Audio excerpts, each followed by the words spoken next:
강지원 변호사가 함께하는 퇴근길의 유쾌한 한판 승부. 강지원의 뉴스 정면 승부.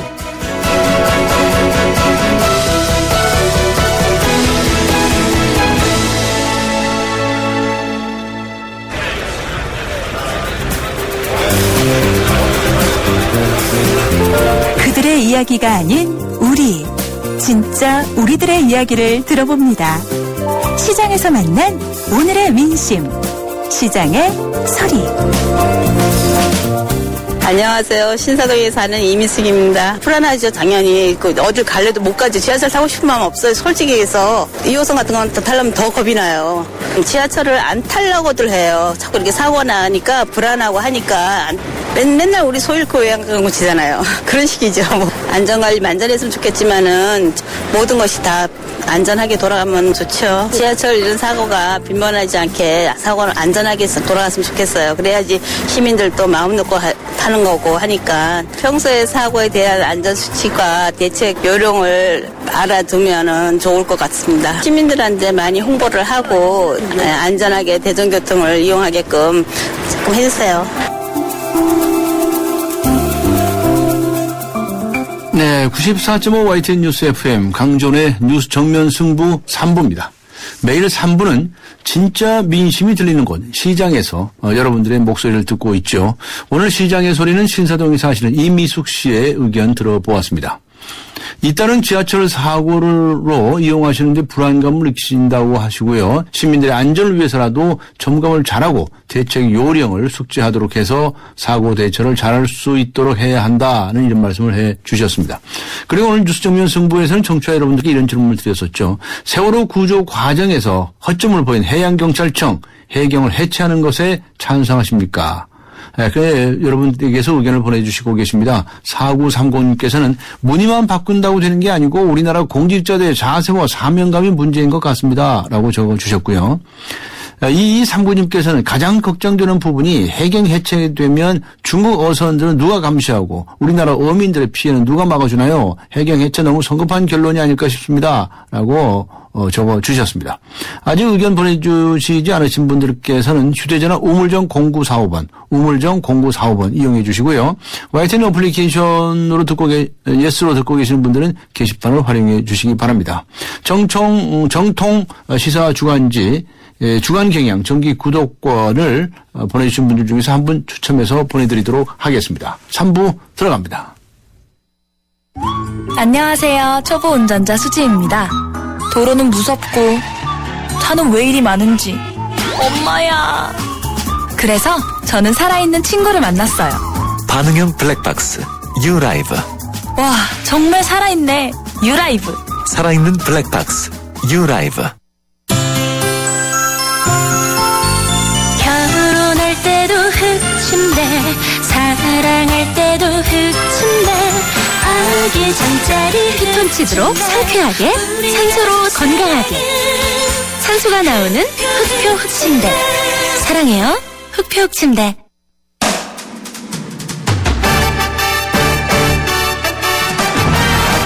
네, 뉴스 정면 승부 3부 먼저 스포츠 소식부터 알아보고 가겠습니다. 일간 스포츠의 이은경 기자 연결합니다. 안녕하세요. 예, 안녕하세요. 네, 우리나라의 역대 축구 대표팀 감독들이 오늘 한자리에 모였네요. 무슨 일 있나요?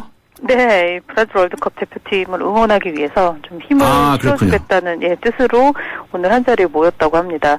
과거에 이 축구 대표팀 감독을 맡았던 이 김정남 감독, 이회택 감독, 그리고 김호, 차범근, 조광래, 허정무 감독까지 오늘 파주 NFC에 다 모였는데요.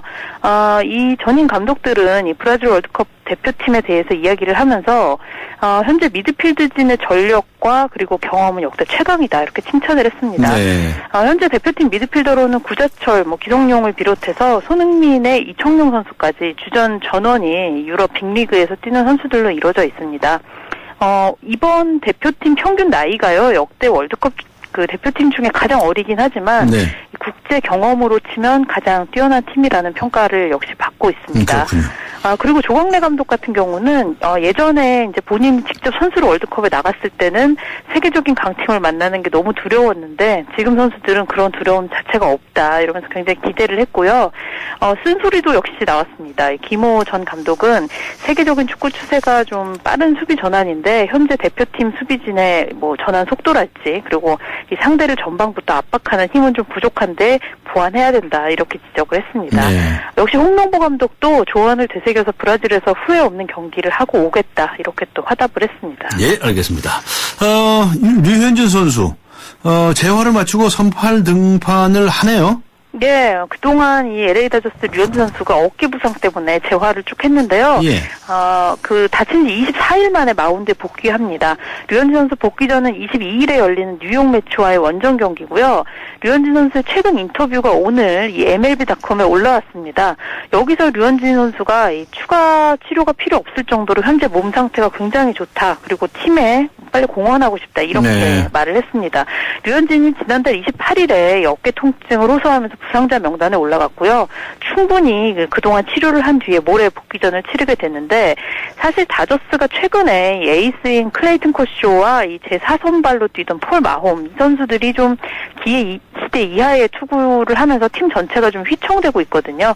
류현진 선수가 4차례 정도 그동안 선발 로테이션을 걸렀는데 여기에 대해서 이 동료들 짐을 덜어주지 못해서 굉장히 미안하고 또 로테이션을 걸으면서 경기를 지켜보는 게 너무 어려운 일이었다 이렇게 밝혔습니다. 네, 그렇군요.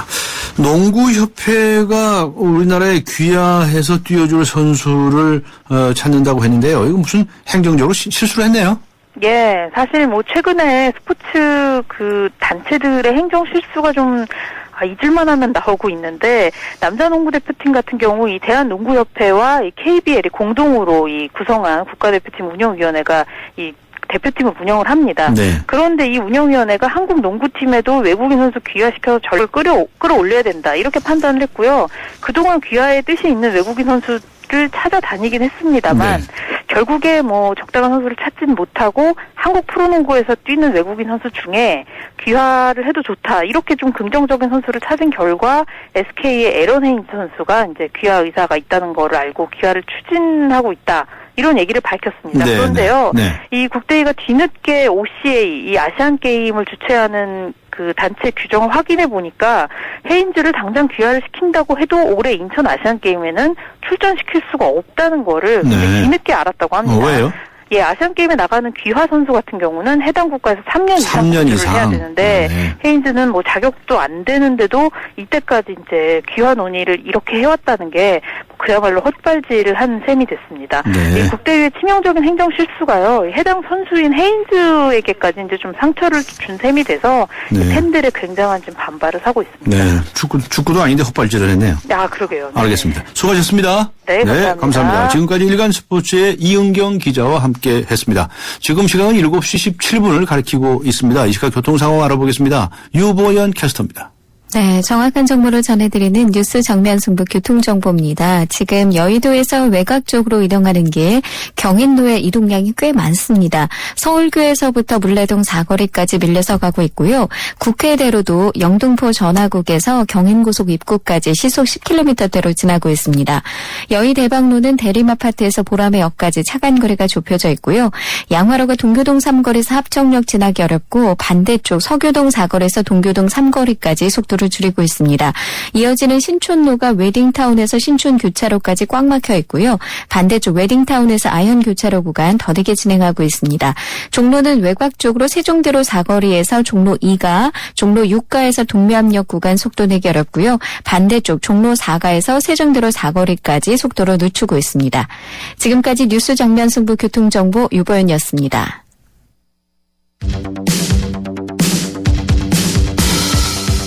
퇴근길을 함께하는 냉철하고 따뜻한 뉴스 정면 승부. 뉴스 정면 승부는 여러분의 참여를 기다립니다. 50원의 유료 문자 샵 0945와 YTN 라디오 스마트폰 어플리케이션 예스를 통해 여러분의 의견을 보내주세요. 뉴스 정면 승부는 여러분의 의견에 항상 귀 기울이고 있습니다.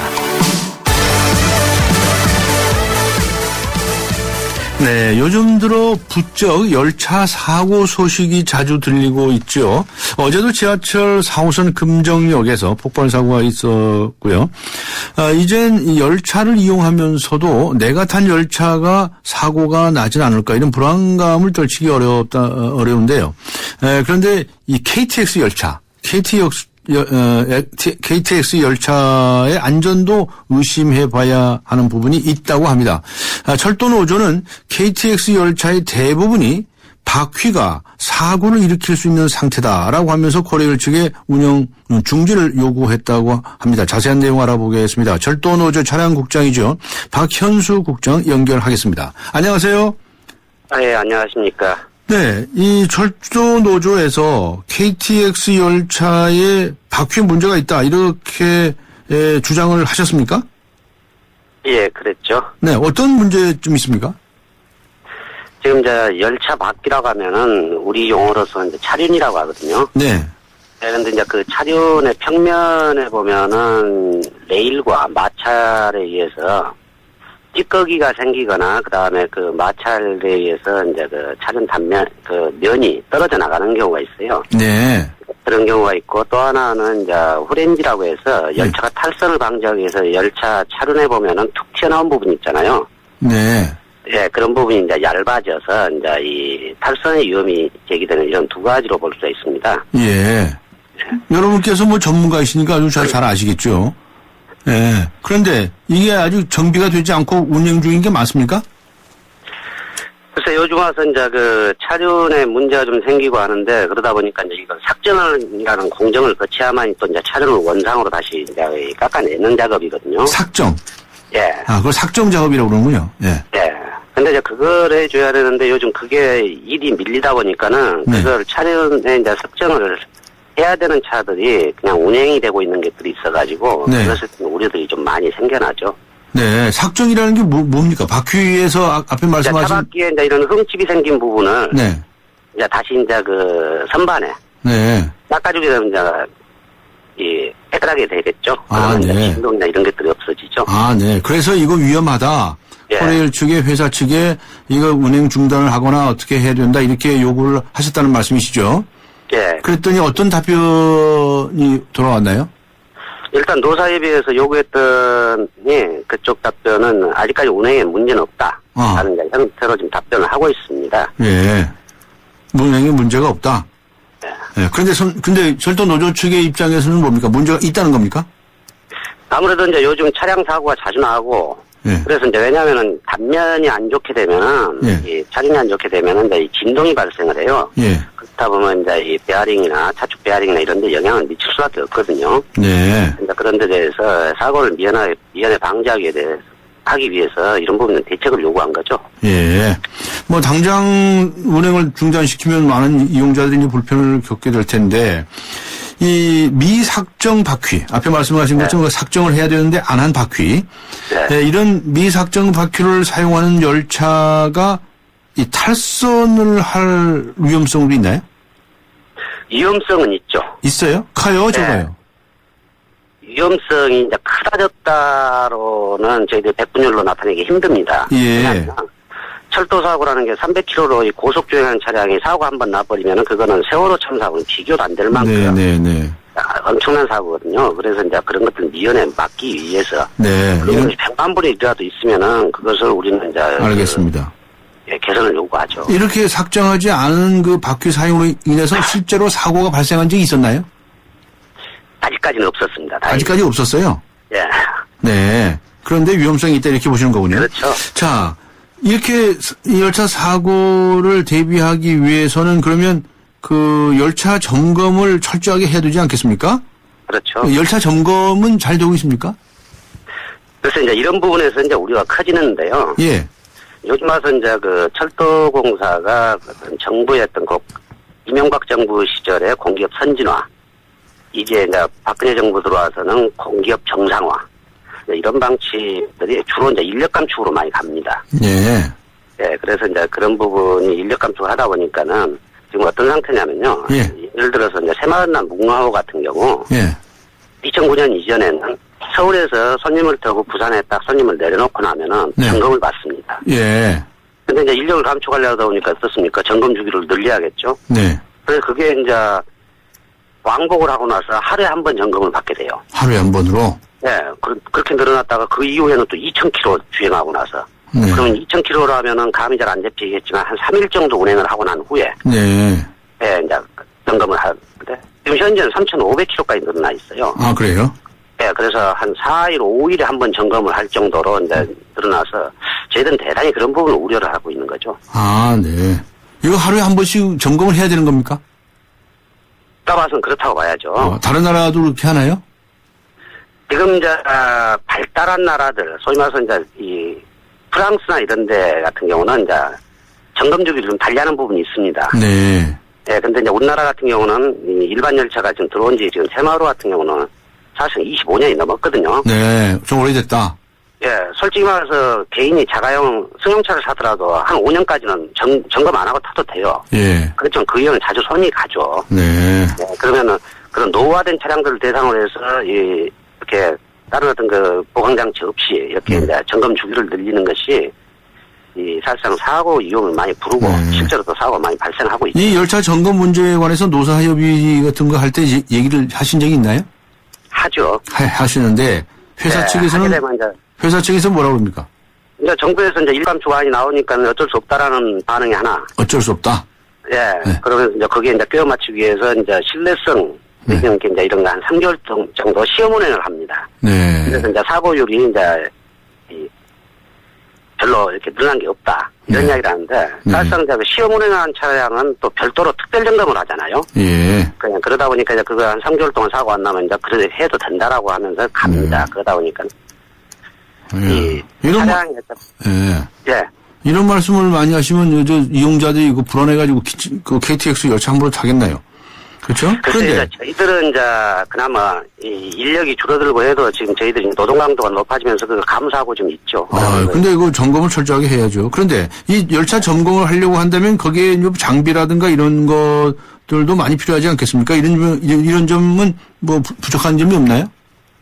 장비는 이제 그럭저럭 좀 들어오고 있는 편입니다. 예. 이제 워낙에 이 점검이라는 것이 장비로 하는 것이 아니라 사람 손으로 할 수밖에 없는 그 특성이 있어요. 네. 그런데 이제 사람이 지금 지속적으로 줄어들고 있어요. 아. 예를 들어서 2003년도에는 이제 철도 차량 정비 인력이 한 7,000명 정도 됐었거든요. 예. 근데 2009년도에 이제 공기업 선진화가 시작되는 이 시점에 이제 6,134명이었어요. 예. 그게 지금 2014년에는 5,181명으로 줄었습니다. 예. 정비 인력이 많이 줄었다.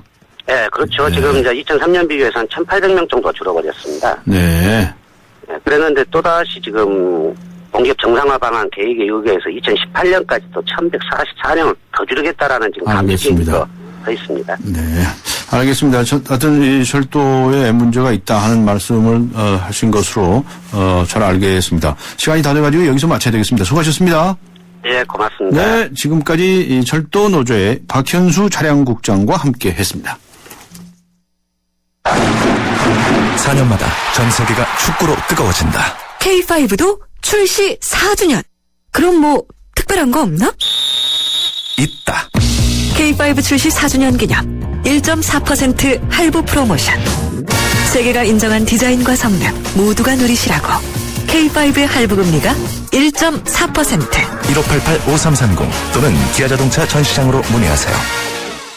현대캐피탈 신차 할부 일반형 36개월 이하 선수율 15% 이상 연체금리 24% 중도자만 수수료 1.5에서 3% 5월 출고분에 한해 적용. 홈페이지 상품 설명 및 약관 참조. 과도한 빚 고통의 시작입니다. 차 안에서 먹고 또 먹어도 사람들이 타고 또 타고 페브리즈 차량용이 있으니 냄새 걱정이 없어요. 상쾌한 드라이브 페브리즈 차량용과 함께 페브리즈 차량용. 네, 강전의 뉴스 정면 승부 3부 여기서 마치고요. 잠시 후 4부에서는 세상을 바꾸는 정면 승부, 우리 가정 문제, 결혼 문제, 부부 문제 다뤄봅니다. 한국가정경영연구소의 강학중 소장과 함께합니다. 잠시 후 4부에서 뵙겠습니다.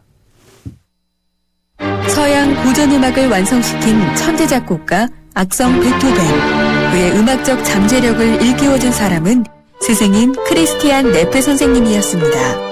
레페 선생님은 지루한 이론과 반복적인 연습을 강요하지 않았습니다. 이탈리아와 프랑스, 독일의 유명한 오페라를 감상할 기회를 마련했고 어린 베토벤이 음악에 대해 더 깊이 느끼고 생각할 수 있도록 이끌었습니다.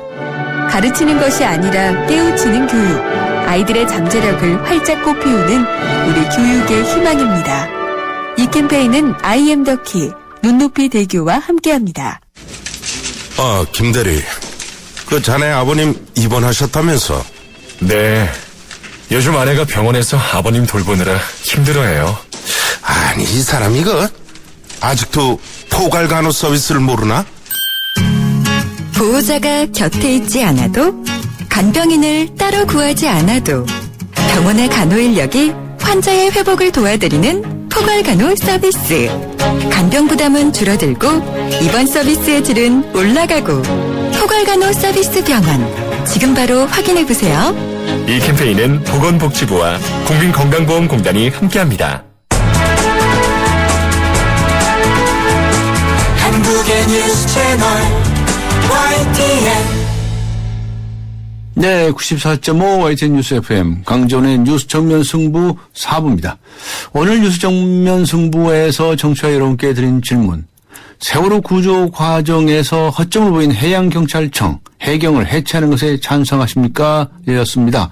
많은 분들께서 의견 보내주시고 계십니다. 아직 의견 보내주지 않으신 분들께서는요, 휴대전화 우물정 0945, 우물정 0945번 활용해 주시기 바랍니다. 보내주신 분들 중에서 한 분을 추첨해서 정통시사주간지 주간경향 정기 구독권을 선물로 보내드리도록 하겠습니다. 4부 들어갑니다. 안녕하세요. 초보 운전자 수지입니다. 도로는 무섭고 차는 왜 이리 많은지 엄마야. 그래서 저는 살아있는 친구를 만났어요. 반응형 블랙박스 유라이브. 와, 정말 살아있네. 유라이브. 살아있는 블랙박스 유라이브. 이노와 지아가 함께 부르는 캠핑장 에티켓송. 옆 텐트와 반갑게 인사해요. 안녕하세요. 떠날 때는 깨끗이 참 잘했어요. 최고. 코베아와 함께 하세요. 캠핑 에티켓 코코코베아.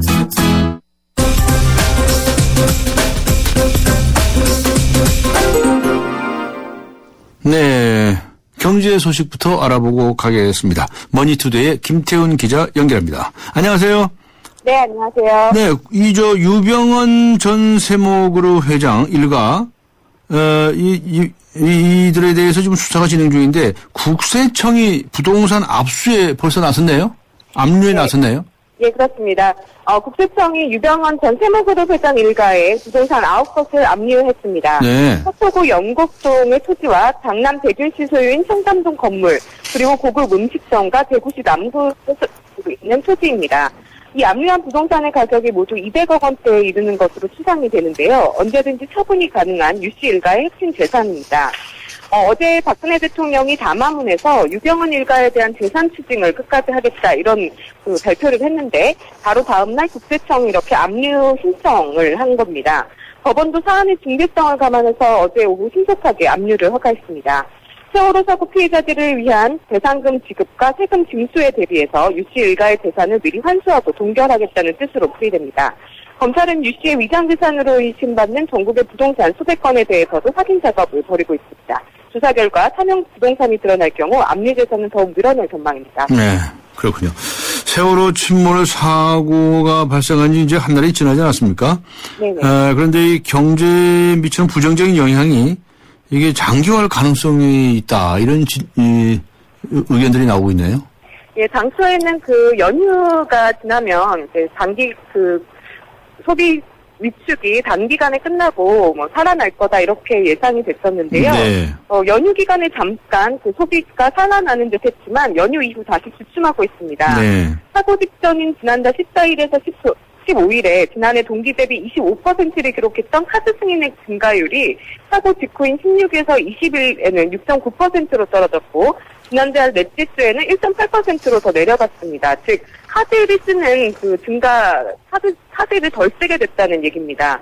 또 세월호 여파는 이 소비에 이어서 일자리와 세수 등의 분야로 확산될 수 있는 것으로 우려가 됩니다. 세월호 사건으로 숙박과 음식점업, 예술과 스포츠, 여가 관련 서비스업 일자리가 7만 3천 개가량 덜 늘어날 것으로 예상하는 그런 연구 결과도 나오고 있습니다. 그렇군요. 오늘 말씀 여기까지 듣도록 하겠습니다. 수고하셨습니다. 감사합니다. 네, 감사합니다. 지금까지 머니투데이의 김태훈 기자와 함께 했습니다.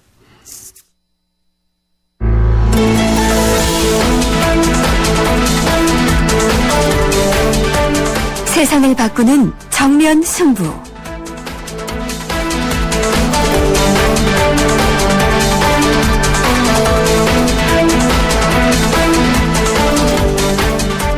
내일이 5월 21일이죠. 그런데 5월 21일이 무슨 날인지 혹시 아십니까? 바로 부부의 날입니다. 모르고 계셨던 분들도 많을 것 같은데요. 가정을 이루는 가장 중요한 대들보가 남편과 아내 두 사람 아니겠습니까? 오늘 부부 문제 이야기 나눠보겠습니다. 세상을 바꾸는 정면 승부 가정경영연구소의 강학중 소장 나오셨습니다. 안녕하세요. 예, 안녕하세요. 네. 이제 결혼 문제, 가정 문제 뭐 이런 문제 지금 매주 다루고 있는데요. 부부가 합쳐져서 결혼식을 치르죠. 예. 네. 그런데 다 잘 지내는 것도 아니에요, 그죠? 잘못 지내는 이들도 있어요? 그럼요. 근데 대체적으로 밝혀진 이유는 뭡니까? 어떤 원인들이 그런 결과를 가져오나요? 참 많은 부부들을 만나보면 제 개인적인 생각은 가장 큰 이유, 근본적인 이유는 미성숙 같아요. 네. 성숙하지 못한 거. 네. 30이 넘고 40, 50이 넘더라도 아직까지 그죠? 네. 미성숙이 가장 큰 문제인 것 같고 그러니까 내 방식만 옳고 너는 틀려먹었다고 이제 그러고 접근을 하기 시작하면 이제 싸우는 거죠. 네.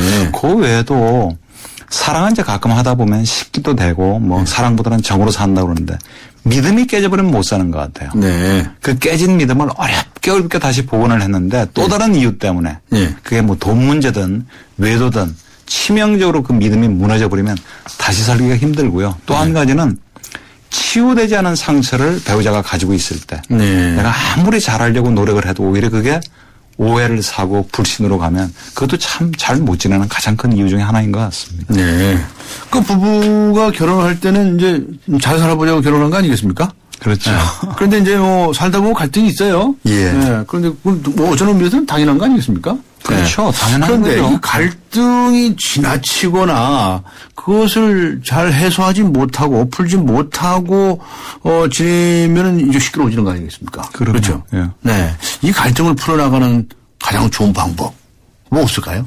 조금 전에 말씀하셨던 대로 누구와도 한 지붕 밑에서 함께 먹고 자면 갈등은 당연히 생깁니다. 네. 전혀 모르는 사람하고는 생길 이유가 없는데 그것도 20년 넘게 30년 가까이 전혀 다른 환경에서 자라온 두 남녀가 함께 살다 보면 한때 아무리 사랑을 했더라도 첫 번째 사람이 함께 살면서 갈등은 너무나 당연한 거다. 네. 우리가 없는 게 이상한 거다. 갈등을 오히려 긍정적으로 받아들이라. 그렇죠. 예. 갈등이 아주 없는 게 전혀 없는 게 반드시 바람직한 것도 아니고요. 네. 그다음에 제가 늘 뭐 주례를 하면서도 강조를 하지만 있는 그대로 존중해 줬으면 좋겠어요. 네. 다소 정리정돈을 좀 못하더라도 더러는 친구를 너무 좋아해서 나하고 함께하는 시간 우선순위가 조금 떨어져도 뭐 예를 들어서 아내가 음식 솜씨가 조금 떨어지거나 옷 입는 감각이 뭐 나 같지 않아도 그냥 있는 그대로 그러니까 이 사람을 내 배우자로 선택했다는 사실은 그 사람이 가지고 있는 장점이나 자랑거리 좋은 점만 선택하는 게 아니라 사실은 그렇지 못한 것도 내가 선택한다는 의미니까 그래서 갈등은 너무나 당연하고 있는 그대로 존중만 해줘도 갈등 많이 줄지 않을까요? 네. 근데 있는 그대로 존중하자고 그러는데 말이죠. 자꾸 바꾸려고 그러잖아요. 근데 그 바꿀 수 있는 겁니까? 근데 살아보시면 잘 아시겠지만 되돌아본 우리 결혼 생활의 10수년, 20몇 년, 30년 되돌아보면 참 바꾸려고 애를 쓰고 많이도 싸워봤는데 자기 주장이 강하죠. 예, 거의 안 바뀌어 있는 상대방하고 결국은 안 바뀌는군요. 그럼요. 그러니까 그런 데다 쓸데없는 에너지를 낭비하지 말고 예. 그러니까 있는 그대로 존중해 줬으면 좋겠습니다. 그 남자와 여성이 좀 차이 좀 있지 않습니까? 그 왜 화성에서 온 남자, 뭐 금성에서 온 여자라는 얘기도 있듯이 다르긴 다르죠. 다르기 때문에 의사소통이 잘 안 된다. 그런가요? 예, 확실히 다르죠. 확실히 다르긴 한데 모든 부부의 차이나 갈등을 남녀 간의 차이로만 다 몰아가는 것도 저는 위험하다고 보여요. 네. 꼭 남녀 간의 차이만은 그럼요. 아니다. 다르기도 다르지만 공통점이나 같은 부분도 엄청나게 더 많죠. 오히려 어떤 의미로 보면. 예. 그래서 왜 대화가 안 되는가 가장 큰 이유를 한번 좀 들여다보면 예. 왜 우리 보면 대화가 안 될까? 대화하자고 하니까 왜 싸울까? 대화는 말은 꽤 많이 하는 것 같은데 왜 소통이 안 될까? 그 이유를 잘 들여다보면 너무 바빠서 피곤해서 그죠? 아니면 TV 보느라고 술 마시느라고 할 일이 너무 많아요. 그럼요. TV도 봐야 되고 술도 마셔야 되고. 그거 참. 그리고 애들 키우느라고 네. 부모님이 아파서 네. 그 외에도 뭐 예를 들면 서로 간의 어떤 불신, 풀리지 않는 앙금이 있으면 아무리 좋은 말로 해도 자꾸 고깝게 듣거든요. 네. 그리고 가치관의 차이가 있거나 한두 살, 서너 살 하더라도 세대 차이가 있을 수도 있고요. 네. 그리고 대화 기술에 부족해서 방법이 미숙해서 그래서 그런 대화가 안 되는 원인만 우리가 좀 제거해줘도 훨씬 좀 부드러워집니다. 그 대화가 되지 않는 원인. 대화에 기술이 없는 면도 있고요. 그럼요. 네. 그 원인. 그 참 어떻게 하면 의사소통이 좀 잘 될까요? 그 우리가 좀 잘 안 배웠잖아요. 그죠? 네. 예. 그래서 정말 남의 말을 잘 듣고 귀담아 경청하고 공감하고. 자기 말을 자꾸 하려고 그러는 게 아니라 오히려 들으려고 하라. 사실은 이런 말씀이신가요? 그럼요. 경청. 예. 경청. 그러니까 말이 좋아서 경청이지 경청은 정말 말을 잘 귀담아 듣는 건 흉내만 신용만 한다고 해서 되는 게 아니라죠. 고도의 기술이 저는 어떤 의미로 보면 태도인 것 같아요. 쉽게 습득할 수 없는 고도였던 태도. 그러니까 정말 상대방을 존중하고 관심이 있으면 집중해서 듣게 되죠. 네. 거기에다가 이제 우리 남자들이 참 부족한데 저도 잘 안 되는데 공감할 수 있으면 최고죠. 네. 아니 그렇게 서운했단 말이야? 아니 그렇게 화가 났어? 그래서 읽어만 줘도 되는데 네. 남자들은 자기 감정도 잘 못 읽는데 배우자의 감정까지를 참 읽고 공감하기가 쉽지는 않은데요. 그래도 자꾸 연습하면 됩니다. 네. 그 앞에 그 있는 그대로 서로 인정하자고 말씀하셨는데 그러려고 한다면 상대방이 어떤 생각을 하고 있는지 잘 들어야 되겠네요. 그럼요. 경청. 뭐 적극적 경청 뭐 이런 말도 있죠. 영어를 써서 안 되지만 파지티브 리스닝. 그럼요. 네? 예. 이게 그런데 잘 안 돼요. 네? 화가 나는데 뭔지 듣고 있습니까? 네. 그래서 상대방의 말이 내 귀에 내 마음에 와서 닿기 위해서는 공간을 좀 비워야 될 것 같아요. 네. 근데 그걸 내려놓지를 못하고 계속 충고하고 싶고 네. 가르치려고 들고 자꾸 물어보려고 그러고 추궁하려고 그러고 그리고 막 성급하게 막 해결해 주려고 그러고 저 대화한다고 해서 이제 뭐 말이 시작이 됐다가 이제 싸우는 걸 보면 다들 형사 같아, 형사. 네? 경찰관 같아요. 막 추궁하고 따지고, 네? 거의 신문하죠. 네? 신문하기도 신문하는 하고. 것 같아요. 협박하기도 하고요. 협박도 해요, 진짜? 빈정대고 비교하고 심한 경우에는 비난까지가 아니라 경멸 정도까지 가면 그건 뭐 거의 부부가 헤어지는 지름길입니다. 네. 참 이 경청이라는 것이 이제 부부간의 뿐만이 아니고 우리 사회에도 마찬가지 아닙니까? 우리나라 이 정치권 보세요. 여야 간에 서로 대화 잘 합니까? 잘 안 하죠. 참 상대방 말 안 하죠. 경청을 안 하려고 그러죠. 예. 대통령, 국회의장, 뭐 국무총리 높은 사람들 많잖아요. 근데 경청을 잘 하는 편인가요? 네, 말만 하고요. 남의 말을 들으면서도 뭐라고 반박할까, 공격할까. 그 생각만 하는 거예요. 상대방을 공격할 국리부터 먼저. 그럼요. 네. 네. 그렇군요. 이 참 들으면 공감을 하는 그런 가능성이 더 높아지겠죠. 예. 그런데 이제 이 경청을 하려고 하는 마음 자세가 잘 안 돼요. 우선 왜냐하면 화가 나서 말이죠. 좀 대단히 죄송한 말씀입니다. 이게 참 앵거라고 그러죠. 앵거, 영어로. 앵거, 이 분노가 이 치밀어 올라오면 이 공격성이 나타나거든요. 그럼요. 공격하느라고 정신이 없는 거예요. 근데 언제 들어요, 듣기는. 제가 아까 그렇죠? 말씀드렸죠. 치유되지 않은 상처, 예. 상대방에 대한 어떤 적대감, 풀리지 않은 앙금, 상처가 이제 떠오르게 되면 이게 품어줄 수 있는 공간이 없어지거든요. 그런 때는 말하는 사람 역시 잠시 내려놓고 잠시 피해서 다음 기회를 도모하는 것도 사실 방법입니다. 전혀 상대방이 내 말을 수용할 자세가 안 돼 있고 그런 스페이스가 없는 데 대다 놓고 계속 얘기를 하면 오히려 반감만 생기는 거예요. 대화를 한다고 하는데 말이죠. 이 말로 하는 걸 대화라고 그러지 않습니까? 예. 이 말의 분량이 많아야 됩니까? 아니죠. 그런 거 아니죠. 예. 눈빛으로도 대화할 수 있는 거죠. 그럼요. 따뜻하게 포근하게 한번 다독거려주고 안아주는 것만으로도 대화죠. 100마디 그 이상의 메시지를 전해줄 수 있는 거거든요. 그렇군요. 참 이 사랑한다는 것이 참 말이 좋지 참 쉬운 일이 아니에요. 그렇죠? 그럼요. 이 사랑하라는 말씀은 모든 종교에서 다 얘기해요. 기독교에서 사랑하라고 그러죠. 불교에서는 뭐 자비? 유교에서는 뭐 인이예지 인? 예. 뭐 하여튼 그러면은 되는데 이렇게 강조하는 이유는 결국 그게 이렇게 그만큼 어렵기 때문 아닐까요? 어렵다는 그렇죠? 거죠. 그렇게 네. 어렵지 않으면 그렇게 강조하겠어요.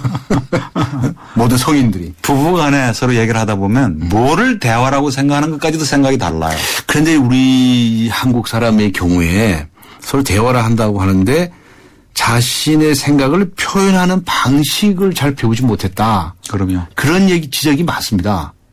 자기 마음을 솔직하게 표현하는 것. 그것도 기술 아닐까요? 그럼요. 특히 네. 한국 남성들은 과묵이나 침묵을 미덕으로 알고 예. 예전에는 여성들은 특히 자녀들은 윗사람한테 자기 생각이나 느낌을 얘기하는 것 자체가 불경스럽고 말 함부로 했다는 야단 맞죠. 말 예. 대꾸 한다고. 네네. 그리고 오히려 말을 안 하고 그죠?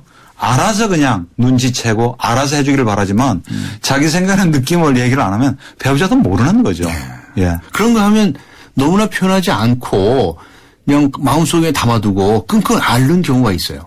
이거 정말 나쁜 거 아닙니까? 그러니까 하고 싶은 말을 우리가 다 할 수는 없겠지만 그러나 최소한 그럼요. 네. 무엇 때문에 내가 서운했는지 그리고 정말 당신한테 내가 뭘 원하는지를 얘기를 해줘야 되는데 화를 내고 신경질을 내고 짜증을 내버리면 상대방이 나한테 뭘 원하는지는 모르고 나도 화가 나니까 결국은 감정 대 감정이 맞부닥치면 끔찍한 일이 생기는 거죠. 그 부부 상담을 하다 보면 정말 아내가 또는 남편이 저런 걸 원하고 있는지 몰랐다라는 사람들 분들이 많습니다. 많죠. 무척 많습니다. 평소에 나의 진심은 이거고 나는 내가 바라는 건 이거다라는 말을 잘 못하고 사는 것 같아요.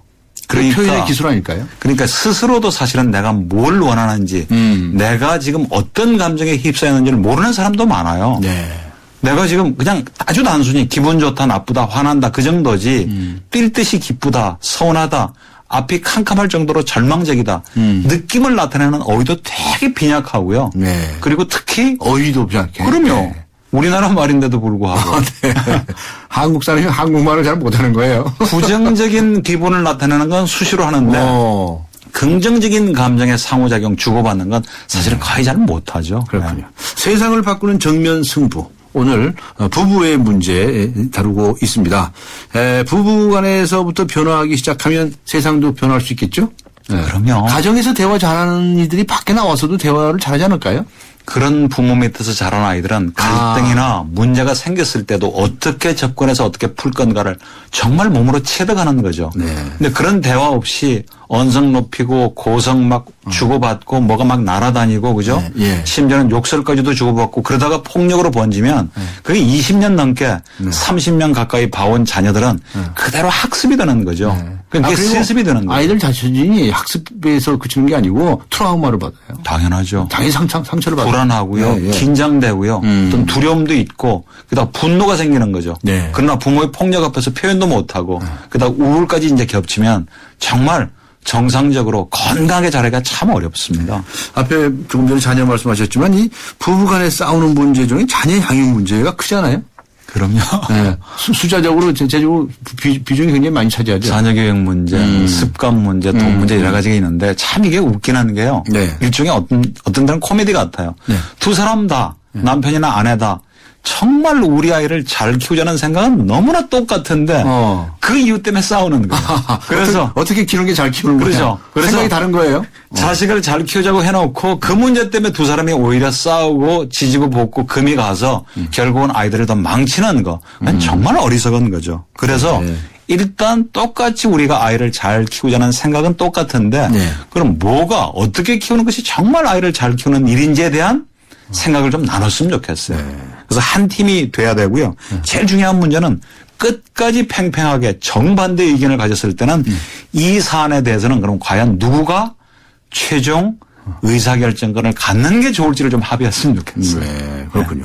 이 돈 문제, 경제적인 문제도 이 싸움거리의 중요 소지 아닐까 싶어요. 최고의 단골입니다. 단골 손님이군요. 예, 아이들 학원비, 축의금, 부모님 용돈, 뭐 직장 문제, 뭐 취미, 돈하고 얽히지 않은 갈등이 없을 정도. 예. 그러니까 제일 중요한 건요, 사실은 수입 범위 내에서 지출하는 거. 그게 잘 안 되거든요. 수입 범위 내에서 지출하지 수입이 없는데 어떻게 지출합니까? 전혀 그런 거 생각 없이 막 쓰는 사람이 있죠. 외상으로요? 그럼요. 카드 막 긁고 그죠? 카드는 먼저. 그래서 두 사람에 대한 욕구가 달라요. 어떤 사람은 돈에 대해서 너무너무나 어렵게 커서 생존에 대한 욕구, 저축하고 아끼고 절약하는데 또 다른 어느 한쪽은 아니 세상 사는 게 뭐 그렇게 살아. 세상 사는 게 좀 쓰고 다 즐기자고 하는 건데 그렇게 앞당겨서 뭐 걱정할 필요 없어. 그렇게 아주 근본적인 가치관이 달라지면 참 많이 싸우는 거죠. 네. 그래서 가능하면 수입 범위 내에서 지출하는 거. 그래서 예산 개념을 가정에도 도입을 하면 좋을 것 같아요. 좀 길게 봐서 1년 내 앞으로 5년 후 한 10년 후까지 재무 설계를 부부가 합의할 수 있으면 더더욱 좋고요. 네. 그렇군요. 행복하기 위해서 사는 거 아닐까요? 그죠? 그럼요. 그렇죠. 부부가 행복하기 위해서 만났고 또 이렇게 살아가는데 참 행복하기가 쉬운 것 같지만 어려운 점도 있어요. 예. 그런데 그렇게 생각한다면 과연 무엇이 행복한 것인지 행복이라는 게 무엇인지에 관해서 더 깊이 있게 생각해보는 자세도 필요하지 않을까 싶습니다. 이번 세월호를 보면서 참 우리가 많이 지쳐있는데요. 정말 중요한 걸 우리가 절감하고 또 절감했잖아요. 무엇을 위해서 이렇게 바쁘고 무엇을 위해서 앞만 보고 달려가는. 하고 말이죠. 그럼요. 뭐 벼슬 좋아하고 말이죠. 한 자리 차지하려고 난리 구슬치고 하고 말이죠. 그게 과연 행복한 걸까요? 그러니까 우리가 가야 되는 방향하고 정말 기본적인 가치를 우리가 잊고 사는데 다시 한번 돌아볼 수 있는 계기를 좀 만들었으면 좋겠습니다. 행복하다고 하는 것은 그냥 마음 먹으면 되는 거 아니겠어요? 결국 감정이죠. 저 그렇게 생각합니다. 예. 아무리 고난과 시련이 다가온다 하더라도 그 와중에 있다 하더라도 우선 나 자신은 그 현실에 대해서 감사하게 생각하고 그리고 그래서 나는 이 순간에 지금 이 순간에 여기에서 행복하다라고 생각하는 것 그거 어떻게 생각하십니까? 그러니까요. 우리가 이번에 얼마나 절감했습니까? 그냥 가족이 살아있다는 게 아이들이 눈 뜨면 학교 가는 줄 알고 우리 남편이 웃으면서 퇴근할 수 있으면 그것만으로도 얼마나 감사한 일인지를 우리가 절감했는데 또 한 달 지나고 2달 지나면 금방 잊어버리지 마시고 그거 계속 떠올리면서 행복을 현재 진행형으로 좀 느끼셨으면 좋겠어요. 그렇군요. 그래도 그때가 행복했구나. 자꾸 과거로 지향하지 말고 비교하지 마시고요. 방송을 들으시는 청취자 한 분께서 문자로 보내주셨습니다. 1105님. 방송 정말 공감하며 잘 듣고 있습니다. 하지만 상대방이 대화 자체를 거부하면 부부간의 갈등을 풀 방법이 없는 것 아닐까요? 정말 답답합니다. 대화 자체를 거부하는 이유도 분명히 있습니다. 그럼요. 거기에도 이유가 있다. 그럼요. 그 이유가 뭔지를 찾아보자. 그러니까 대화를 완전히 접어버리고 포기하는 경우가 안 생기도록 평소에 관계를 좀 투자하실 필요가 있죠. 알겠습니다. 대단히 고맙습니다. 수고하셨습니다. 예, 고맙습니다. 세상을 바꾸는 정면 승부. 오늘 가정경영연구소의 김학중 소장과 함께 했습니다.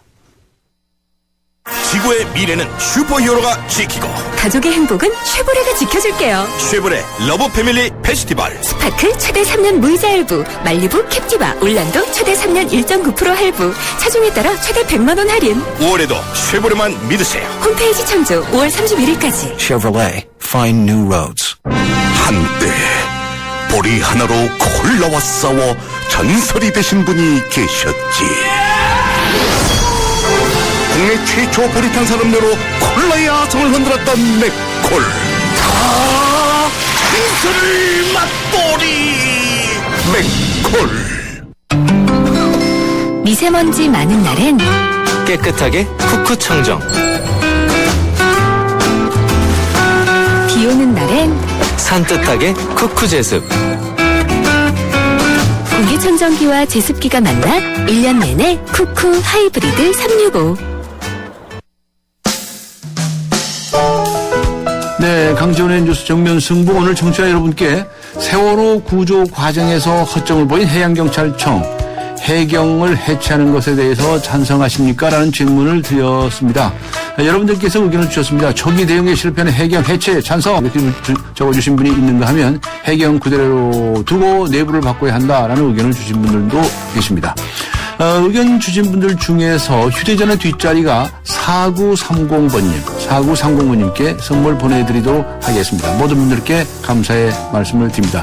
앞에 가정경영연구소의 강학중 소장이었습니다. 정정하겠습니다. 네, 오늘 순서 여기서 모두 마치고자 합니다. 지금까지 프로듀서 시다남, 기술감독 이한님, 신동해, 작가 황순명, 강혜원, 그리고 진행의 강지원이었습니다. 5월 20일 화요일 뉴스 정면 승부 오늘 순서 모두 마칩니다. 함께해 주신 모든 분들께 감사의 말씀을 드립니다. 안녕히 계십시오.